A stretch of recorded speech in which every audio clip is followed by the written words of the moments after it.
Quando nós estudamos o livro de Daniel, ele era um homem muito consagrado a Deus.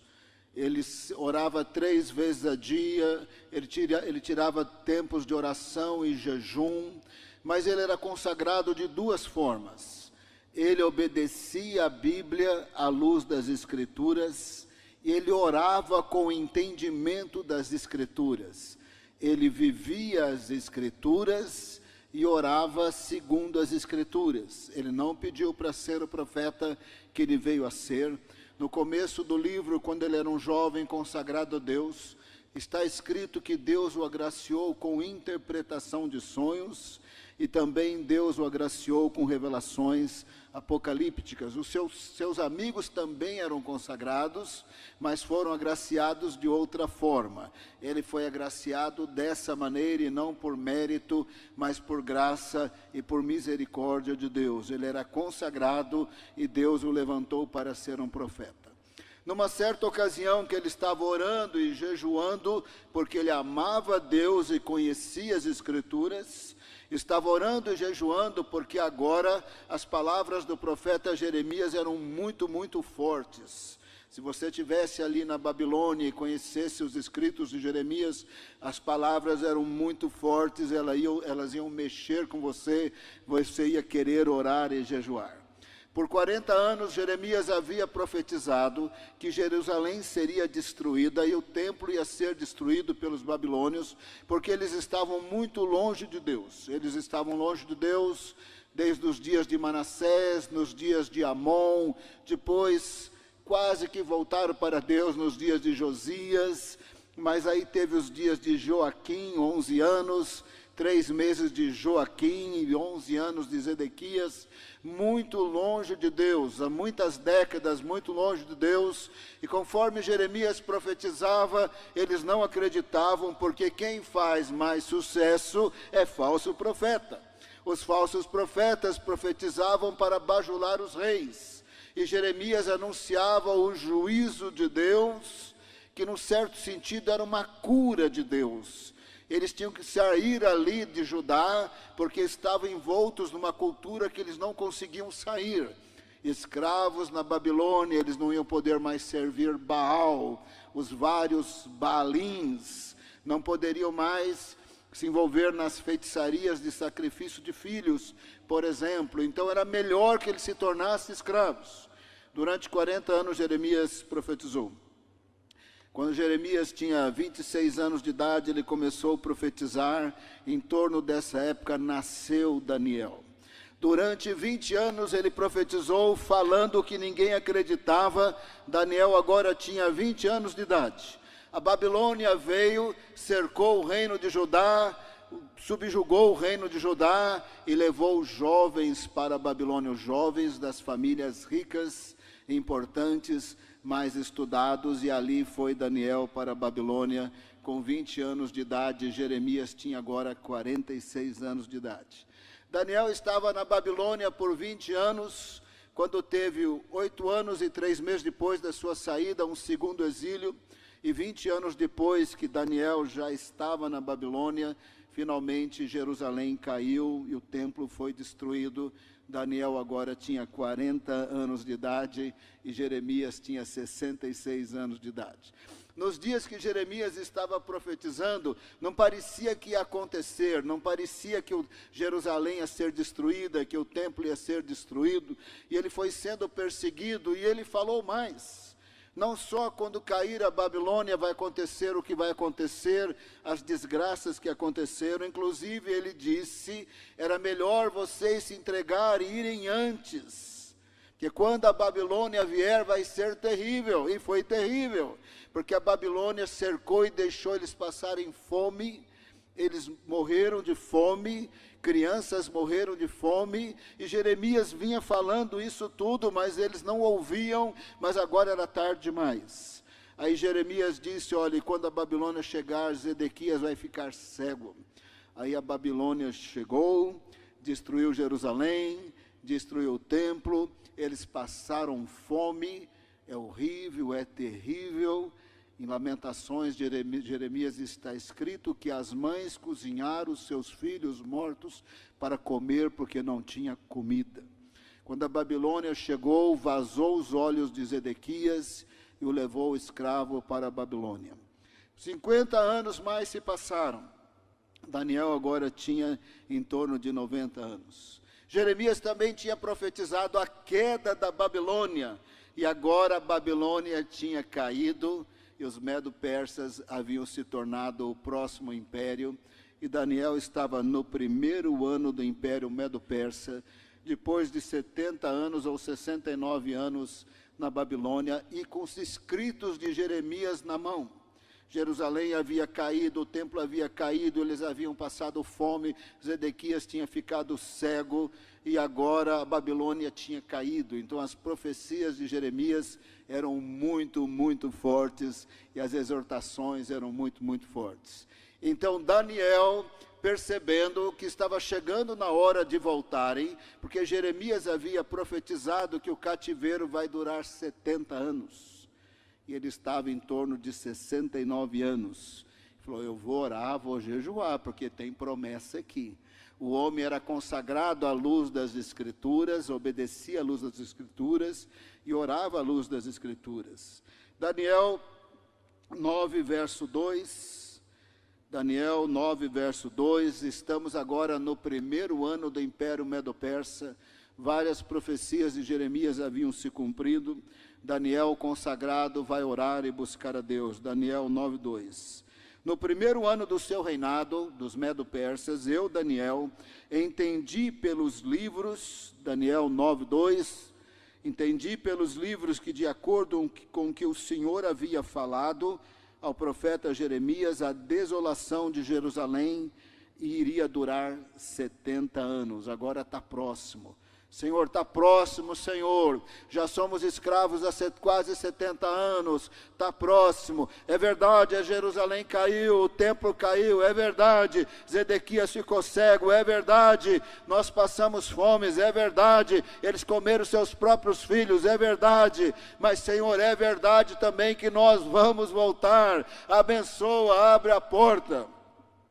Verso 3, voltei o rosto ao Senhor Deus, para o buscar com oração e súplicas, com jejum, vestido de pano de saco e sentado na cinza. Olha, pano de saco e sentado na cinza era a cultura deles para expressar humilhação diante de Deus.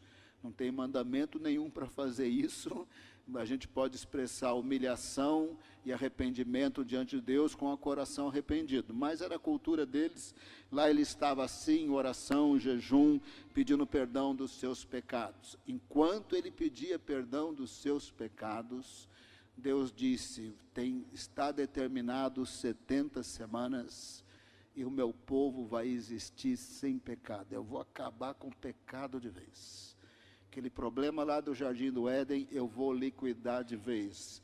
Mas o Senhor falou quando ele estava confessando o seu pecado e o da nação. Daniel 9:4. Orei ao Senhor meu Deus e fiz a seguinte confissão. Nós não leremos toda a oração, ela era muito longa. Você pode ler depois, eu quero só chamar a atenção que é confissão. Daniel era mais consagrado do que eu e você, mas ele orava e jejuava pedindo perdão dos seus pecados e da nação.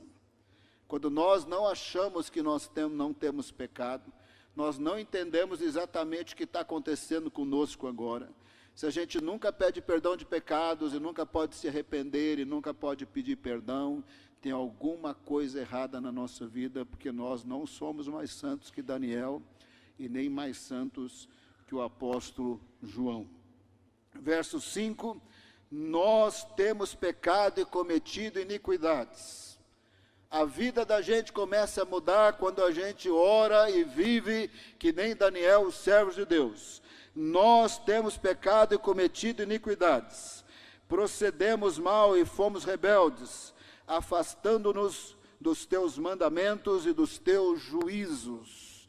Ele estava confessando o pecado da nação e confessando dele. Como servo de Deus consagrado, ele não era aquele tipo de pecador que fazia tráfico humano. Ele não traficava órgãos humanos também, ele não era esse tipo de pecador. Mas nós somos pecadores, porque o primeiro mandamento é: ame a Deus de todo o teu coração, de todo o teu ser, com toda a tua força, com toda a tua alma, e ninguém aqui, inclusive eu, ama a Deus perfeitamente. Se o mandamento é amar a Deus com todo o nosso ser, e nós amamos imperfeitamente, então somos pecadores. Ama o próximo como a ti mesmo. Eu também não sou traficante de órgãos e de pessoas, mas eu sou pecador. Ama o próximo como a ti mesmo. Quem aqui ama o próximo sem nenhum egoísmo, nenhuma acepção de pessoas, sem nenhuma avaliação errada? Ei, nós somos pecadores. Verso 6, não demos ouvidos aos teus servos. Daniel 9:6, não demos ouvidos aos teus servos, os profetas, que em teu nome falaram aos nossos reis, aos nossos príncipes, aos nossos pais, e a todo o povo da terra, principalmente nos últimos anos, através do profeta Jeremias. E ele vai nessa linha, quando no verso 10 ele diz, não obedecemos, Daniel 9:10, não obedecemos à voz do Senhor nosso Deus, para andarmos nas suas leis, que nos deu por meio dos seus servos, os profetas. Verso 11, sim, todo Israel transgrediu a tua lei e se desviou, deixando de ouvir a tua voz. Por isso as maldições que estão escritas na lei de Moisés, servo de Deus, e que foram confirmadas com juramento, se derramaram sobre nós, porque pecamos contra ti. Na lei de Moisés, o povo que saiu do Egito poderia se tornar escravo de novo, se o povo que saiu do Egito não andasse com Deus e andasse conforme a cultura de Canaã, com todas aquelas injustiças, matanças de crianças, endemoniamento e tantas outras coisas, eles poderiam ser escravos de novo. As 10 tribos já haviam sido levadas para a Síria, e agora nós estamos no tempo que o reino de Judá tinha sido levado para a Babilônia, porque haviam quebrado a lei do Senhor e não haviam andado nos caminhos do Senhor. É quando Daniel estava então orando, pedindo perdão dos seus pecados, da sua pecaminosidade e dos pecados da nação, Deus fez uma promessa maravilhosa. Quando completar 70 semanas, eu vou acabar com o pecado. Aquele problema do jardim do Éden que entrou no mundo e entrou no nosso ser, eu vou acabar de vez. Daniel 9:24, Daniel 9:24, 70 semanas estão determinadas para o seu povo e para a sua santa cidade, para acabar com a transgressão. Acabar com a transgressão é um outro jeito de falar acabar com o pecado.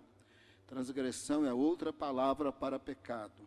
Para acabar com a transgressão, para dar fim aos pecados, para expiar a iniquidade. Expiar a iniquidade é outro jeito de falar acabar com o pecado. Quando o sacerdote, ele sacrificava no tabernáculo de Moisés, ali no altar de bronze, por fim ele tinha que aspergir sangue sobre o altar.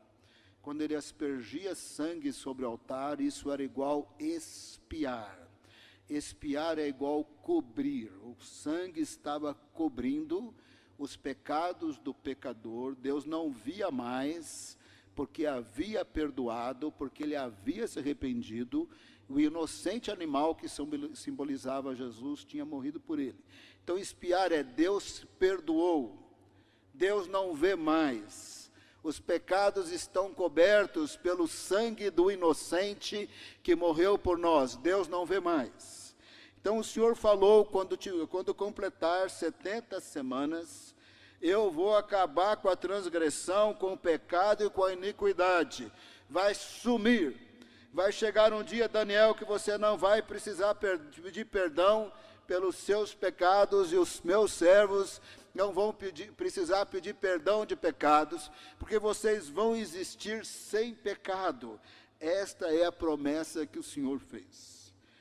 E aí o Senhor, nos dias do apóstolo João, ele também confessava os seus pecados. Não tem ninguém aqui mais santo do que Daniel e do que João. Eles eram pecadores e nós somos pecadores. Nos dias de João, ele teve que enfrentar uma heresia que chama gnosticismo, em que os gnósticos endemoniados, como ficavam, e no meio de vários pseudos mestres gnósticos, cada um falava uma bobagem a partir do seu endemoniamento, mas eles passaram a ensinar que a carne não tinha nenhum valor, ela é pecadora e você pode pegar à vontade. Nos encontros dos gnósticos tinha orgias sexuais, endemoniamento e tudo mais, mas que o espírito era sempre puro e que então eles podiam pecar à vontade, porque o espírito nunca ficava impuro, o espírito estava salvo, e assim eles andavam muito longe de Deus. É por isso que João escreveu: se você diz que você ama Deus e não obedece os seus mandamentos, você não ama Deus. Se você diz que você ama Deus e você é igual aos gnósticos, você não ama Deus. Se você diz que você o conhece e não obedece os mandamentos, você também não o conhece. E se você diz que é servo dele e não reconhece o seu pecado, a sua pecaminosidade, você é um mentiroso. Se você fala que você não tem pecado, você é mentiroso, porque nós temos pecado. Isso era João falando, Daniel falando, e eles eram mais santos do que nós. Por isso que está escrito na primeira epístola de João, capítulo 1, verso 8. Primeira epístola de João, furou ali a transmissão, que pena. Primeira epístola de João, capítulo 1, verso 8. Se dissermos que não temos pecado, mentimos, enganamos a nós mesmos e a verdade não está em nós. Se alguém falar, eu não tenho pecado, acabou de pecar, está mentindo e a verdade não está nele. Se dissermos que não temos pecado, mentimos, enganamos a nós mesmos e a verdade não está em nós. Mas se confessarmos, 1 João 1,9, é o próximo verso que infelizmente hoje não está podendo transmitir ali na tela, primeira epístola de João 1,9, mas se confessarmos os nossos pecados, Ele é fiel e justo para perdoar os nossos pecados e nos purificar de toda a injustiça. Se falarmos que não temos pecado, somos mentirosos e a verdade não está em nós. Mas se confessarmos por causa de Jesus, Ele purifica todos os nossos pecados. Mas enquanto isso é duro, nós temos pecaminosidade em nós temos pecado em nós, porque nós não chegamos na semana 70. Nós estamos nos benefícios da semana 69, quando Jesus ia morrer por nós e morreu por nós. Nós não estamos na semana 70, mas quando a semana 70 chegar, vai ser o pior período da história da humanidade. É a grande tribulação, mas no finalzinho, todos os servos de Deus vão ser transformados à semelhança de Jesus. Ele tem um corpo celestial, ele é o primogênito dos mortos, mas quando a 7ª trombeta tocar, os mortos em Cristo, que estão lá em espírito no paraíso, sem pecado, no paraíso em espírito sem pecado, vão receber corpos celestiais, incorruptível, em poder e glória, sem pecado. Os mortos em Cristo ressuscitam primeiro, se tornando semelhantes a Jesus, e a igreja é arrebatada numa fração de segundo, é quase que ao mesmo tempo. Ressurreição dos mortos e em seguida, num piscar de olhos, a igreja arrebatada encontra com o Senhor nos ares, com corpos celestiais sem pecado. Isso é o finalzinho da semana 70. Nós seremos transformados à imagem e semelhança do Senhor. Presta bem atenção nesse verso que não está sendo transmitido ali. Estamos gravando, José? Pelo menos gravando tanto, então você ouve depois. Olha, esse verso é maravilhoso. João diz também: amados, agora somos filhos de Deus. Meu Deus, que filho de Deus desanimado. Amados, agora somos filhos de Deus, por causa de Jesus. E ele continua dizendo: mas ainda não se manifestou o que havemos de ser.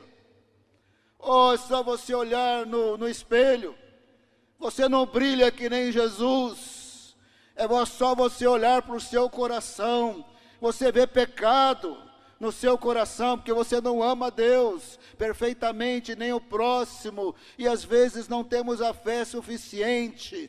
Amados, agora somos de filhos de Deus, mas ainda não se manifestou o que havemos de ser.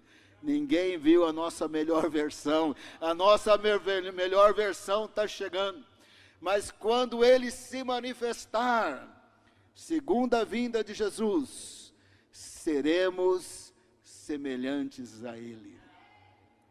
Teremos corpos celestiais como ele tem. Seremos santo como ele é santo, só não teremos divindade em nós, mas teremos corpos celestiais, uma essência de existência sem pecado. Seremos totalmente libertos do pecado que entrou no mundo no Jardim do Éden. Quando ele se manifestar, seremos semelhantes a ele, porque nós o veremos como ele é. Pastor, eu não vi Deus ainda, sabe por quê? 1 Coríntios 15, carne e sangue não herdam o reino dos céus. Nessa carne e neste sangue habita pecado, e ela não entra no reino dos céus. Nossa carne, quando a hora chegar, ela tem que ir para o cemitério, porque ela não entra no reino dos céus. E o nosso espírito vai para o paraíso. É isso que Jesus falou para o ladrão da cruz: hoje mesmo estarás comigo no paraíso. O espírito do salvo foi para o paraíso, o corpo do pecador foi para o cemitério. Carne e sangue não entram no reino dos céus, mas o espírito vai para Deus, fica no paraíso, e quando Jesus se manifestar, ele ressuscitará e arrebatará a sua igreja, e nós seremos semelhantes a ele. Nessa hora, a semana 70 acabou, a grande tribulação acabou, e nós seremos como nosso Senhor. Mas essa linguagem toda, ela foi descrita de maneira simbólica, e assim como são as profecias, através de simbolismo, tem todo um mistério, né? Até você entender o mistério, o negócio demora. Então demorou para entender, para a igreja entender. Quer saber, demorou até para Daniel. Tem coisas que o anjo Gabriel explicou para Daniel, e Daniel mais ou menos entendeu. Nós temos a vantagem da profecia, da explicação e da história. Por isso nós temos condições de entender até mais do que Daniel. Durante muitos séculos ninguém entendeu nada desse negócio dessas 70 semanas. E aí o Senhor ainda explicou: e elas começarão quando der a ordem da restauração de Jerusalém. Bom, Daniel estava orando e jejuando. Era o primeiro ano do Império Medo-Persa. A qualquer momento ia sair a ordem, segundo a profecia, de voltar. Ciro o Grande deu a ordem no primeiro ano, que eles tinham que voltar e reconstruir o templo. Mas não foi a ordem da restauração. A ordem da restauração de Jerusalém foi nos dias de Neemias. Neemias, parecido com Daniel, do ponto de vista da consagração, estava orando, jejuando à luz das Escrituras. Eles obedeciam à luz das Escrituras, eles oravam e jejuavam à luz das Escrituras. Isso aqui que é vida consagrada, irmão. Consagrada é isso aqui. Você obedece à luz das Escrituras, do poder do Espírito Santo, E você ora a partir das Escrituras no poder do Espírito Santo. Isso aqui que é vida consagrada, irmão. É conhecer a palavra, obedecer a palavra, orar a palavra. Isso aqui que é vida consagrada. Não é modismos. Se a igreja está escura, não está escura, está com luzinha, sem luzinha, isso aí não é nada, irmão. Tanto faz como tanto fez. Andar com o Senhor que faz a diferença. Andar com Deus à luz das Escrituras faz a diferença. Orar faz a diferença. Neemias estava orando e jejuando. Saiu a ordem para restaurar Jerusalém. Levanta as muralhas. E com as muralhas reconstruídas, eles tiveram a segurança para fazer a reforma, para começar a levantar as casas. Então as 70 semanas começariam quando saísse a ordem para restaurar Jerusalém. Passaria 7 semanas, está todo mundo boiando aí na história, ao longo da história. Depois mais 62 semanas e o Messias estaria entre nós. Então na semana 69, o Messias ia ser morto sem nada. E foi assim que ele morreu. A família dele tinha uma casa, alguma propriedade em Nazaré, e não tinha nada. Ele chega na Judeia, ele não tem nada. Quando ele muda para começar o ministério na Galileia, ele chega em Cafarnaum, ele aluga uma casa. Ele não tinha propriedade nenhuma. Durante 3 anos... está fazendo milagres, o Filho de Deus se tornou homem, está parando tempestade, está andando sobre as águas, está curando o cego, ressuscitando os mortos, expulsando demônios, ele não tinha nada. Quando na cruz ele grita, tudo está consumado.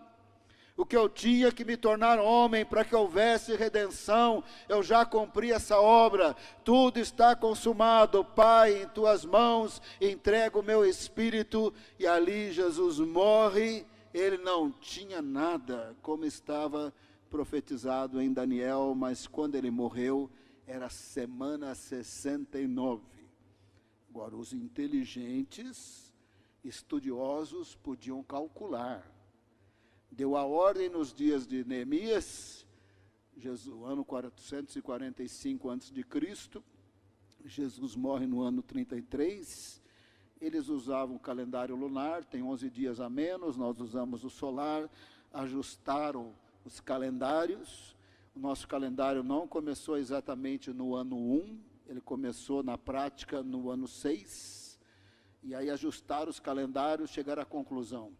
Passou-se 483 anos do início da contagem até a morte de Jesus. Dividiu por 70, aí é quando ele morre, a semana 69. Dividiu por 69, deu 6,9. Ei, está faltando uma semana nesse cálculo, vamos arredondar para 7 anos. São semanas de 7 anos. Saiu a ordem para a restauração de Jerusalém, agora 7 vezes 7, 49 anos com muita angústia para reconstruir Jerusalém como profetizado. Passaram-se mais 434 anos, 62 vezes 7, Jesus morreu na cruz. Completou 69 anos. Então a profecia continuou dizendo, e um príncipe virá, agora já é um evento futuro após completar 69. O Messias virá, isso é evento futuro. Virá e destruirá Jerusalém e o templo. Mas espera aí, Daniel está orando e jejuando, porque não tinha saído nem a ordem para eles voltarem. Deus havia revelado no capítulo 8 que depois de reconstruído o templo, ele seria profanado, Daniel 8, como foi profanado por Antíoco Epifânio.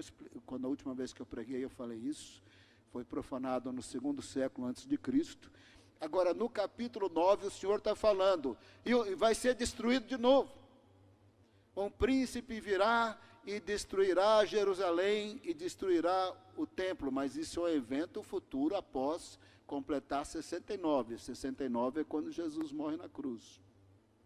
No ano 70 da era cristã, Tito Flávio, general do Império Romano, para coibir uma revolta dos judeus que queriam ficar independentes do Império Romano, cercou Jerusalém, passaram fome, ficaram fracos, E aí, por fim, ele invade Jerusalém, destrói Jerusalém inteira e destrói o templo como profetizado. Depois da morte de Jesus na cruz, Jerusalém ia ser outra vez destruída e o templo. Jerusalém foi outra vez destruída e o templo foi destruído e o templo está no chão até hoje. Não levantou até hoje, pois aquela mesquita azul, abóbada dourada, mesquita de Al-Aqsa, está exatamente no ponto onde estava o Santo dos Santos. Tem 1,5 bilhão de muçulmanos no mundo e tem 16 milhões de judeus. Os judeus são bem menos, são muito ricos, inteligentes, poderosos, mas não conseguem reconstruir o templo, porque o Senhor falou, vai ser destruído, está no chão até hoje. Jesus também disse, não ficará pedra sobre pedra, está no chão até hoje. Você quer saber, nós não precisamos dele.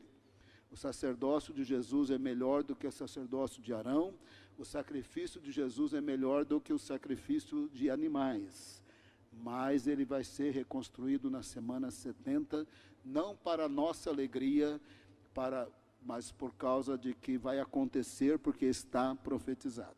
Antes de eu entrar na semana 70, antes que você boie de vez, vamos ler o verso 25. Bom, verso 24, na semana 70, Deus vai destruir o pecado, a transgressão, a iniquidade. No verso 25 e 26, é da semana 1 à semana 69. Verso 25, saiba e entenda isto, desde que foi dada a ordem para restaurar e para edificar Jerusalém, Neemias, 445 anos antes de Cristo, até a vinda do ungido, o Messias de Israel, o príncipe, haverá 7 semanas e 62 semanas. 7 mais 7, 69 semanas. As ruas e as muralhas serão reconstruídas, mas será um tempo de muita angústia. Aqueles 49 anos, 7 vezes 7, para Neemias dar um trato geral ali em Jerusalém, foi um tempo de muito sofrimento. Verso 26, aí Neemias terminou, passa 62 semanas, 434 anos. Verso 26, depois das 62 semanas, lembra aquelas 7 mais 62. Depois de 62, haviam se passado 7 mais 62 é 69. O ungido será morto e não terá nada. Jesus morreu na cruz, não tinha nada. O povo de um príncipe que há de vir destruirá a cidade e o santuário. Depois que completa a semana 69, um príncipe vem, Tito Flávio, imperador, Tito Flávio, general do Império Romano, mas ele era príncipe. Ele era filho do imperador Vespasiano. Ele invade Jerusalém e a destrói exatamente como profetizado, e o templo está destruído até hoje exatamente como profetizado. O seu fim virá como uma inundação, até o fim haverá guerras e desolações foram determinadas. Eles têm que espalhar a partir do ano 70, tem complicações ao longo dos séculos, tem a Segunda Guerra Mundial, onde quase eles foram, a tentativa era exterminá-los.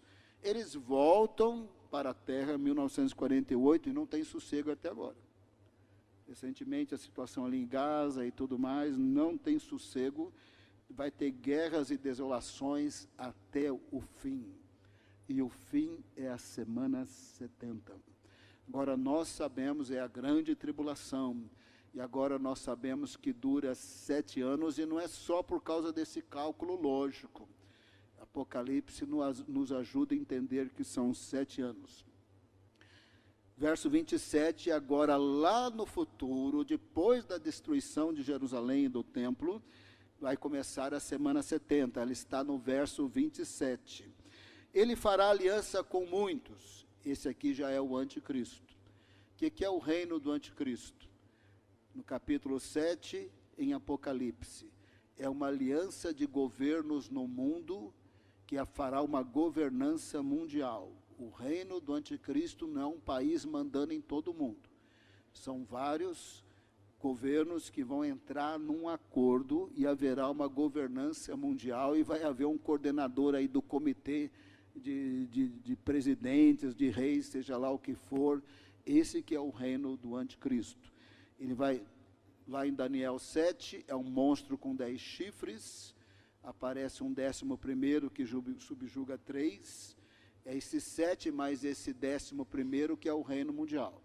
Quando você chega em Apocalipse, o dragão tem 10 chifres, o diabo, a besta que sobe do mar, o anticristo, também tem 10 chifres, também aparece o 11º que subjuga 3 e faz essa governança mundial, e por 7 anos, segundo foi possível calcular, mas Apocalipse também nos ajuda a perceber, porque durante a grande tribulação haverá as 2 testemunhas do Apocalipse, 2 servos de Deus em Israel, com a unção e o poder de Elias e Moisés.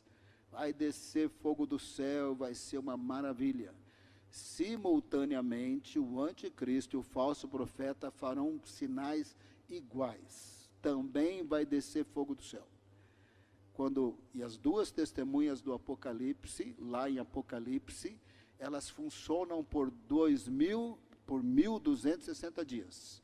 1.260 dias, isso é igual 42 meses, é igual 3 anos e meio. Então, as 2 testemunhas do Apocalipse, no poder e na unção de Moisés e de Elias, estão na grande tribulação. Deus está dando uma chance para a humanidade se voltar para Ele, com os sinais de Elias e Moisés, na grande tribulação. Lá em Apocalipse, o anticristo vai para Jerusalém e os mata. Eles ressuscitam 3 dias e meio e sobem aos céus. Quando ele os mata, completou os 1.260 dias. Completou os primeiros 3 anos e meio.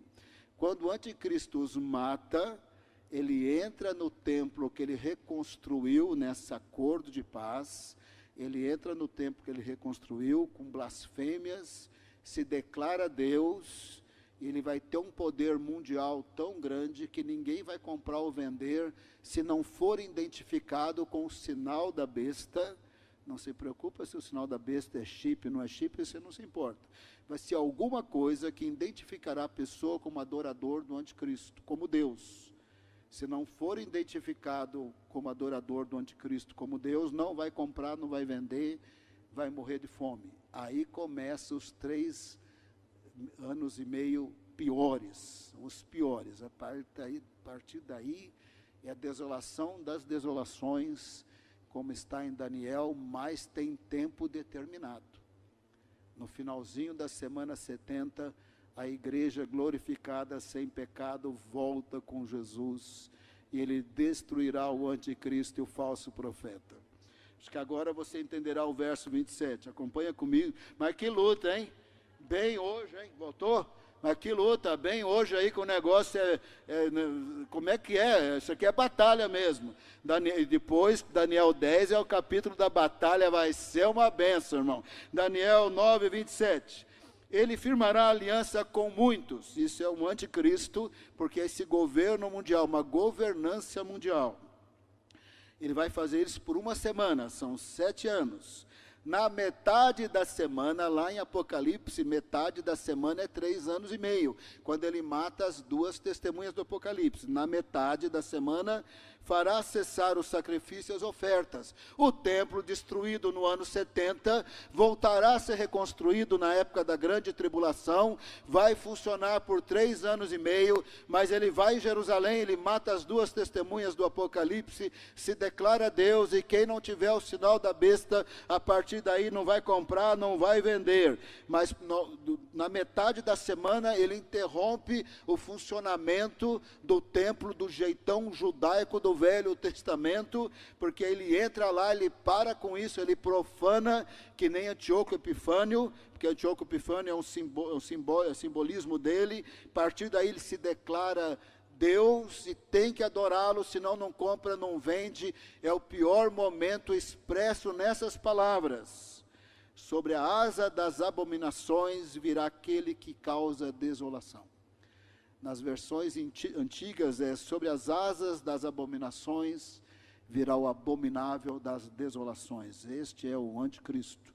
Vai ser empoderado pelo diabo, será o diabo governando o mundo através do corpo dele. Mas tem data para acabar, até que a destruição que está determinada seja derramada sobre ele. Sabe qual é a determinação?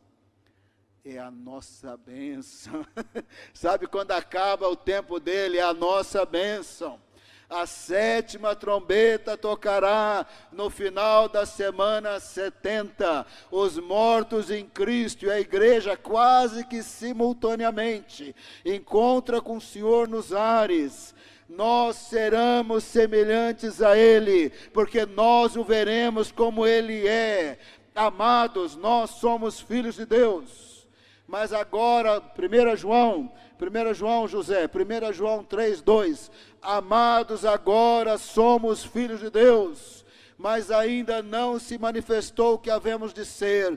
Quando Ele se manifestar, nós seremos semelhantes a Ele, e nós o veremos como Ele é. No final da semana 70, eu e você vamos existir sem pecado. Nós vamos amar a Deus de todo o coração, de toda a alma, de todo o nosso ser. Nós vamos amar o próximo como nós mesmos. O pecado, a transgressão, a iniquidade, completamente destruídos e nós transformados. A imagem de Jesus. Vamos seremos semelhantes a Ele. Que profecia maravilhosa, irmãos. 90% de Daniel está cumprido. 90% de Daniel está cumprido. 69 semanas se passaram, o Messias morreu. Tito Flávio foi lá e destruiu o templo em Jerusalém, está no chão até hoje. 90% se cumpriu. A igreja cheia do Espírito Santo está falando para todos os povos, tribos, línguas e nações, que está na Bíblia. Está faltando a semana 70, a pior de todas. Pensa numa semana ruim. Não é aquela depois das férias, é a semana 70, ela dura 7 anos. Pensa numa semana horrorosa. Pensa numa semana que Deus usará as 2 testemunhas, mas o mundo ainda vai querer o mal. Pensa que eles serão mortos. E aí vai começar os 3 anos e meio piores de todos. Ninguém compra, ninguém vende, se não falar que o capeta é Deus. Pensa no negócio horroroso.